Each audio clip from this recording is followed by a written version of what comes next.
The television studio was bathed in bright, warm lights, vibrating with the energetic applause of a live audience. The year was 1978, and millions of Americans were tuning in from their living rooms to watch a popular television show designed to spark romance. The premise was simple and lighthearted. A single woman would ask questions to three hidden bachelors, attempting to gauge their personalities based solely on their clever answers. The atmosphere was filled with laughter, playful banter, and the innocent charm of 1970s pop culture. But beneath the surface of this cheerful broadcast, a profound and terrifying reality was hiding in plain sight. Sitting on that stage, smiling for the cameras and charming the audience, was a man whose presence was a direct contradiction to the innocence of the show. He was introduced as a successful photographer, a man who loved skydiving and riding motorcycles. In truth, he was an active predator, a man responsible for an unimaginable string of tragedies across the country. The juxtaposition of a brightly lit entertainment program and the dark, hidden life of a serial offender remains one of the most chilling moments in television history. This is the story of a decades-long pursuit of justice. It is a story of how an individual manipulated the trusting nature of society, how law enforcement officers worked tirelessly across different states and eras, and how the relentless advancement of forensic science ultimately brought a hidden predator into the harsh light of a courtroom. To understand the magnitude of this investigation, it is necessary to examine the cultural landscape of the United States during the 1970s. It was an era characterized by a profound sense of freedom and a trusting social environment. Young people frequently traveled across the country. Hitchhiking was a common mode of transportation, and the concept of personal security was vastly different from what it is today. Furthermore, law enforcement agencies operated without the benefit of modern technology.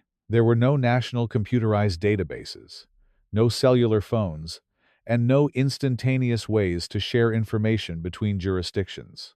A person could commit a crime in one state, cross a border, and easily reinvent themselves under a new identity.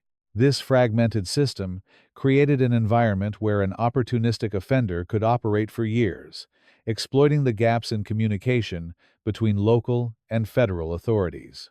The individual at the center of this extensive case was a man who utilized a very specific tool to gain the trust of his victims. He carried a camera. In the realm of psychology and criminal profiling, the use of a prop to lower a victim's defenses is a well-documented phenomenon. A camera, particularly in the hands of someone claiming to be a professional fashion photographer, carries an inherent sense of authority and flattery. When a person is approached and told they have the perfect look for a portrait, their natural instinct is often one of pleasant surprise, rather than suspicion. The camera acts as a shield, providing a legitimate reason for interaction and creating a dynamic where the photographer directs the subject. This manipulation of trust was the cornerstone of his methodology, allowing him to approach young women and children in broad daylight, in busy public spaces, without raising immediate alarm. The earliest, documented warning signs of this predatory behavior emerged in 1968 in Los Angeles, California. The incident involved an 8-year-old girl who was walking to school. She was approached by a man in a vehicle who offered her a ride. Tragically, she was lured into his home and subjected to a severe attack. The situation was interrupted by a vigilant witness who noticed the child being led away and immediately contacted the authorities. When the police arrived, the perpetrator fled through the back door, leaving behind a scene that clearly indicated his dangerous nature. The young girl survived, a testament to her profound resilience and the quick actions of the bystander. However, the suspect managed to evade capture. He fled the state of California, utilizing the vastness of the country to disappear. This flight from justice prompted the Federal Bureau of Investigation to place him on their 10 most wanted fugitives list, a designation reserved for the most dangerous and elusive individuals in the nation. Despite this high-profile designation, the limitations of information sharing at the time allowed him to resurface on the opposite side of the country.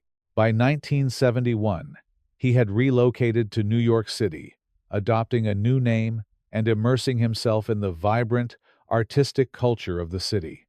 He enrolled in a prestigious film school, blending in seamlessly with the community of aspiring artists and creatives. It was during this period that the tragic pattern of loss began to escalate.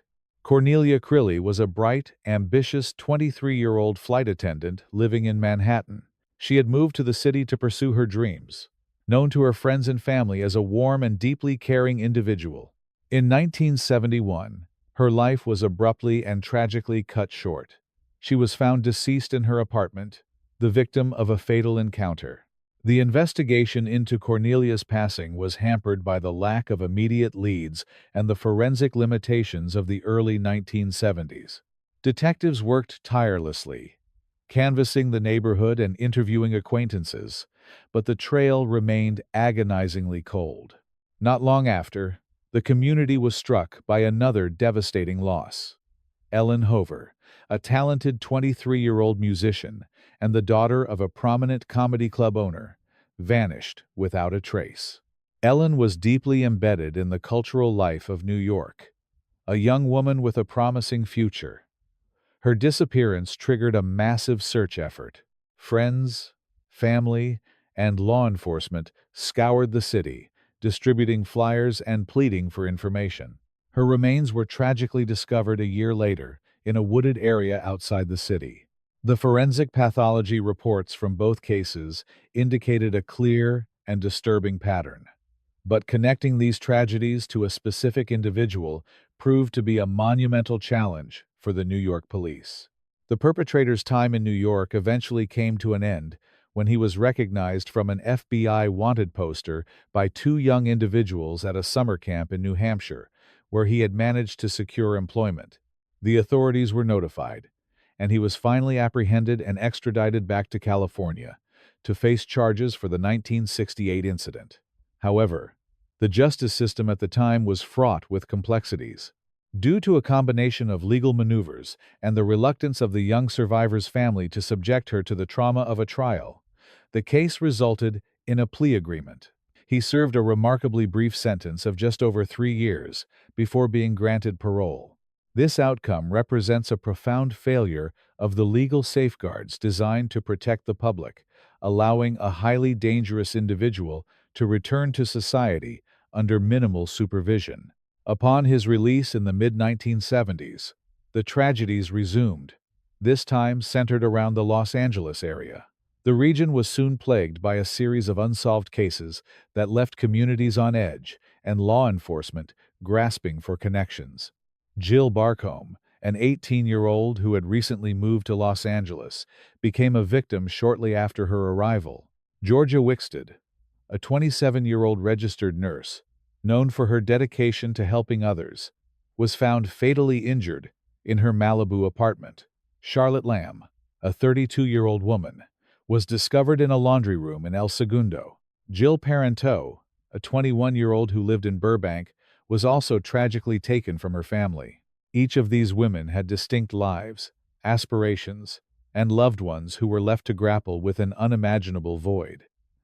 The investigations into their passings were incredibly challenging. Detectives collected physical evidence from the scenes, including trace materials and latent fingerprints, but without a known suspect to compare them against. This evidence sat in storage facilities, waiting for a technological breakthrough that was still decades away. The police utilized every tool available at the time, creating composite sketches based on witness descriptions and following up on thousands of tips. But the perpetrator remained a ghost, hidden behind a facade of normalcy. It was during this active period of criminality that the surreal television appearance occurred. In 1978, he successfully auditioned to be a contestant on the dating program. The screening process for television shows at the time did not involve comprehensive background checks, certainly not the kind that would delve into sealed juvenile records or cross-reference out-of-state criminal databases. To the producers, he appeared to be an articulate, attractive, and engaging candidate. During the broadcast, the bachelor known as Number One answered questions with a smooth, practiced demeanor. However, His responses carried a subtle, unsettling undertone. When asked what he was called, he referred to himself as a banana, stating that he looked good, and suggested that the bachelorette should peel him. The audience laughed, accepting it as standard game show banter. But in retrospect, the interaction is deeply chilling. The bachelorette, Cheryl Bradshaw, ultimately selected him as the winner. They were awarded a date, a tennis lesson, and a trip to an amusement park. However, Cheryl Bradshaw possessed a remarkable sense of intuition. Following the taping of the show, she had a brief interaction with him behind the scenes. She later reported to the show's producers that she felt a profound sense of unease. She described him as having a disturbing energy, stating that she felt deeply uncomfortable and refused to go on the date. The producers respected her decision, and the date was canceled. Cheryl Bradshaw's intuition, her ability to register subtle, nonverbal cues of danger, undeniably saved her life. This moment highlights the critical importance of trusting one's instincts when an individual's demeanor feels fundamentally wrong, regardless of their charming exterior. The turning point in this extensive and tragic narrative occurred in the summer of 1979 in the coastal community of Huntington Beach, California. The victim was Robin Samsoe, a vibrant 12-year-old girl who was simply living the carefree life of a child. She was on her way to a ballet lesson, riding an iconic yellow bicycle, when she vanished. Robin's disappearance mobilized the entire community. Hundreds of volunteers joined local law enforcement in massive search grids, combing through parks, beaches, and neighborhoods. The urgency was palpable, driven by the desperate hope of finding the young girl safe. During the investigation, detectives interviewed a young friend of Robin's who provided a crucial piece of information. The friend recalled that shortly before Robin disappeared, a man had approached them on the beach. He introduced himself as a photographer and asked if he could take their pictures. The friend provided a detailed description of the man, noting his physical features and his demeanor. Based on this description, a police sketch artist created a composite drawing. This sketch was widely distributed across the region, published in newspapers, and broadcast on local news stations. The breakthrough came when a parole officer recognized the face in the sketch. The officer contacted the authorities, suggesting they look into one of his parolees, a man with a history of offenses involving minors and a known interest in photography. Law enforcement acted swiftly. They obtained a search warrant for his residence and a storage locker he rented in Seattle, Washington. The contents of the storage locker proved to be a monumental discovery, providing the vital link between the suspect and the tragic disappearance of Robin Samsoe. Inside, detectives found a receipt for a storage facility. Upon executing a search of that facility, they uncovered a staggering collection of evidence. There were hundreds of pieces of jewelry, carefully cataloged and stored. More disturbingly, there were thousands of photographs. These images depicted women, teenagers, and children, many in vulnerable or compromised positions. The sheer volume of the photographs painted a horrifying picture of a predator who had spent years documenting his interactions with potential targets. Among the items recovered was a pair of gold ball earrings. When these earrings were shown to Robin Samsoe's family, they immediately recognized them as belonging to the young girl. This physical evidence, combined with the composite sketch and witness testimony, provided the foundation for a strong legal case. He was arrested and charged with the tragic passing of Robin Samsoe. The legal journey that followed was incredibly arduous, spanning several decades and testing the endurance of the victims' families. In 1980, he was brought to trial for the Samsoe case. The prosecution presented the evidence, emphasizing the eyewitness testimony and the recovered earrings. The jury found him guilty, and he was sentenced to the highest penalty available under the law. However, the legal system is built on a complex framework of appeals designed to ensure absolute fairness.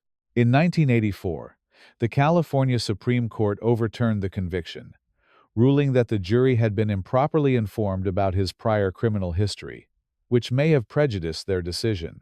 A second trial was ordered, and in 1986, the prosecution had to present their case all over again.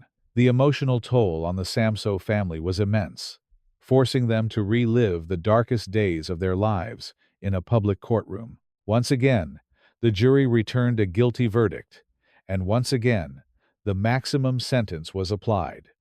But the legal battles were far from over. In 2001, a federal appeals court overturned the second conviction, citing issues with the testimony of a key witness and the exclusion of certain evidence. While the legal system seemed caught in a repetitive cycle regarding the Samso case, a silent revolution was occurring in the realm of forensic science. Throughout the 1980s and 90s, the science of genetic profiling, specifically DNA analysis, was rapidly advancing. Evidence that was once considered useless, microscopic biological materials left at crime scenes, could now yield a unique genetic fingerprint. In the early 2000s, cold case detectives in Los Angeles began systematically reviewing unsolved cases from the 1970s. They carefully retrieved the physical evidence related to the passings of Jill Barkham, Georgia Wixted, Charlotte Lamb, and Jill Parenteau. Using advanced techniques, forensic scientists were able to extract viable DNA profiles from the decades-old trace evidence. When these profiles were run through the national database, the system registered a definitive match. The genetic material left at all 4 crime scenes belonged to the same man, the man already in custody for the Samso case. This forensic breakthrough was a monumental achievement for law enforcement. It provided irrefutable, scientific proof, linking the suspect to a wide-ranging spree of violence. It validated the tireless work of the original detectives who had meticulously collected and preserved the evidence, trusting that science would eventually catch up. Armed with this undeniable evidence, prosecutors prepared for a third and final trial, which commenced in 2010. This trial would encompass not only the Samso case, but also the 4 newly linked Los Angeles cases. The courtroom proceedings were highly unusual and deeply disturbing, primarily because the defendant elected to represent himself. This legal right allowed him to directly question the witnesses, including the police officers who investigated him and the family members of the victims. His performance in the courtroom was bizarre and deeply unsettling. He spoke in the third person, referring to himself as the defendant. He attempted to present alternative theories, questioning the validity of the forensic evidence and the memories of the witnesses. He even played a clip of his appearance on the television dating show, attempting to use it as evidence of his normal character. For the families of the victims, watching the man responsible for their immense grief act out a theatrical performance in the courtroom was an agonizing experience. Yet, they remained steadfast, sitting through the proceedings with extraordinary dignity and resilience. Despite his attempts to manipulate the narrative, the prosecution's case was an impenetrable fortress of scientific fact and corroborating evidence. The forensic experts carefully explained the DNA matching process to the jury, illustrating the mathematical impossibility of the evidence belonging to anyone else. The detectives detailed the meticulous chain of custody that ensured the evidence remained untainted over the decades. The jury deliberated and returned with a resolute verdict. He was found guilty on all counts. The judge, in delivering the sentence, noted the profound lack of remorse and the calculated nature of the crimes, ensuring that the defendant would never again walk free in society. The pursuit of justice extended even further. Following the successful convictions in California, prosecutors in New York utilized the same advancements in DNA technology to re-examine the tragic cases of Cornelia Crilly and Ellen Hover. The biological evidence preserved from the 1971 crime scenes was tested, and once again, a definitive match was made. In 2012, he pleaded guilty to the New York charges, providing a long-awaited sense of closure to the families who had waited over 40 years for answers. The legacy of this massive investigation is multifaceted. It stands as a testament to the dedication of cold case detectives and the transformative power of forensic science. The meticulous preservation of evidence by officers in the 1970s, officers who could not have imagined the concept of DNA profiling, laid the vital groundwork for convictions decades later. It highlights the importance of the national databases that now allow law enforcement agencies across the country to connect the dots and identify mobile offenders. However, the case also leaves behind a haunting, unresolved mystery. Following the discovery of the thousands of photographs in the Seattle storage locker, law enforcement agencies faced a daunting task. They recognized that many of the individuals in those pictures might have been victims whose cases remained unknown or unconnected. In a highly unusual move, the police released hundreds of these photographs to the public, setting up dedicated hotlines and websites. The goal was to identify the women and children in the images, to ensure their safety, and to determine if there were other families desperately seeking answers. Over the years, the public response has been significant. Many individuals recognized themselves or their loved ones in the photographs and contacted the authorities to confirm they were safe. They recounted brief encounters with a charming photographer who took their picture and moved on. These accounts reinforce the understanding of his methodology, casting a wide net and constantly seeking opportunities. Yet, despite these efforts, many faces in the photographs remain unidentified. Law enforcement continues to maintain these visual databases, keeping the investigation technically open, holding on to the hope that someone, somewhere, might recognize a face and provide the missing piece to a cold case. The tragedy of the victims is the true center of this narrative. Cornelia, Ellen, Jill, Georgia, Charlotte, Jill, and Robin were individuals with bright futures, deeply loved by their families and friends. Their lives were unjustly taken, but their memories endure.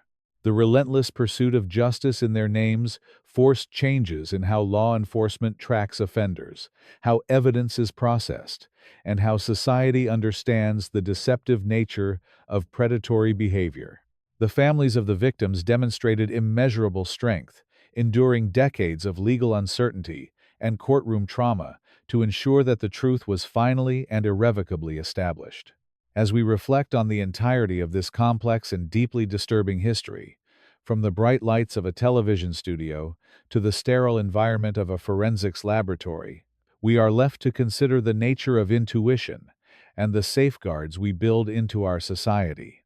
The bachelorette on the game show felt a profound sense of wrongness, an instinct that protected her from harm. In an era where trust was freely given, her caution was a vital shield. Today, with the advancements in technology and a greater societal awareness of hidden dangers, we are better equipped to identify and apprehend those who seek to do harm. But the core question remains, a question that echoes through the decades of this investigation. In a world where predators can hide behind a charming smile or a professional camera, how heavily should we rely on our primal instincts to recognize the danger lurking just beneath the surface?